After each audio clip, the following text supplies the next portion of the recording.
नमस्कार. तुम्ही बघू शकता माझ्या झाडाला आज किती फुलं उगवलेली आहेत. हे नयनरम्य दृश्य बघण्यासाठी मी बऱ्याच दिवसांची वाट बघत होते आणि आज तो दिवस उगवलेला आहे. एकूण 22 ब्रह्मकमळ आज माझ्या झाडाला उगवलेली आहेत. तुमच्याहीकडे झाड आहे आणि त्याला फुलंच येत नाहीये असा प्रश्न जर तुम्हाला पडला असेल तर हा व्हिडिओ तुमच्यासाठी आहे. तत्पूर्वी तुम्ही चॅनलवर नवीन असाल तर माझ्या चॅनलला लाईक, शेअर आणि सबस्क्राईब करा.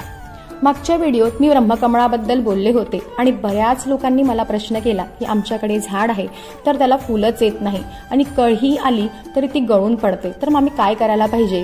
तर त्यासाठी हा व्हिडिओ तुम्ही शेवटपर्यंत नक्की बघा. ब्रह्मकमळ ही वनस्पती दिव्य मानली जाते.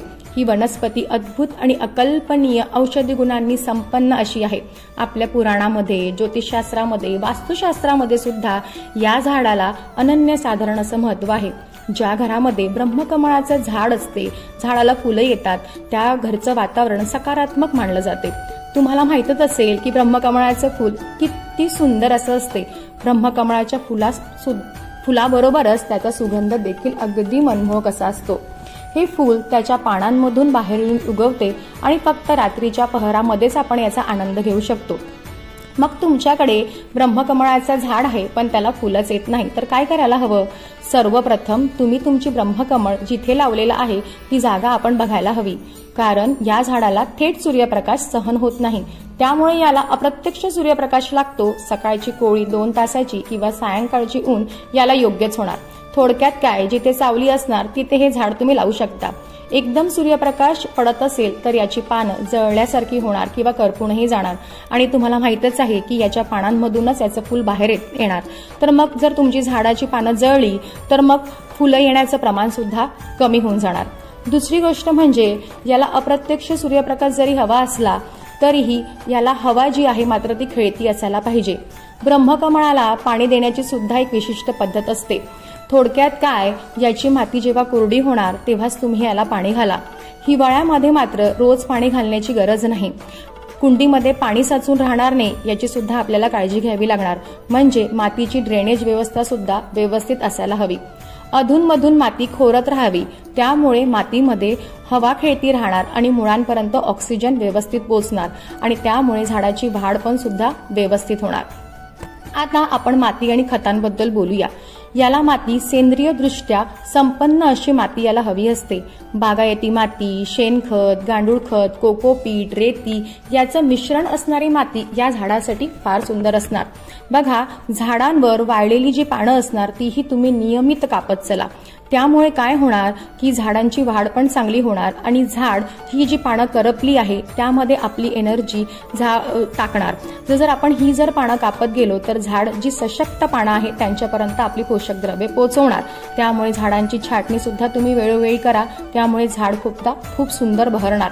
फुलं येण्याच्या कालावधीमध्ये तुम्ही फॉस्फरस युक्त खते दिल्यास फुलं येण्यास मदत होणार. आता फॉस्फरस युक्त खते म्हणजे काय? तुमच्याकडे सोप्या पद्धतीने मिळणार म्हणजे आपलं केळ्याचं साल. तुम्ही केळ्याच्या सालीला वाळून त्याची 2 ते 3 चमचा पूड 15-15 दिवसांनी जरी झाडाला टाकली ना तर जी फॉस्फरसची जी पूर्ती आहे ती पूर्ण होणार. पण पावसाळ्यामध्ये जर तुम्ही केळ्याच्या सालाचं पाणी झाडाला टाकत असाल तर मात्र 2 ते 3 तास भिजलेल्या केळ्याच्या सालाचं पाणीच तुम्ही याला द्या. योग्य निगा राखली की झाड अगदी सुंदर बहरणार. आणि ब्रह्मकमळ आणि महत्वाचे म्हणजे हे झाड लगेच फूल देत नाही. काही वेळेला याला 2 ते 3 वर्षाचा कालावधी लागतो. आता साधारणतः मार्च ते मे या कालावधीमध्ये थोडासा या झाडाला आपण ताण द्यायला हवा. ताण म्हणजे काय? पाणी आणि खत आम्ही कमी करायला हवं आणि जून महिन्यापासून नियमित खते तुम्ही याला द्या.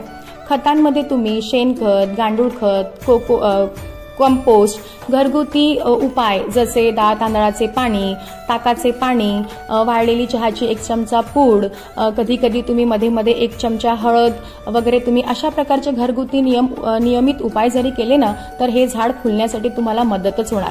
अशा छोट्या छोट्या गोष्टींची तुम्ही काळजी घेत गेले ना तर नक्कीच तुमच्या झाडाला सुद्धा फूल येणार.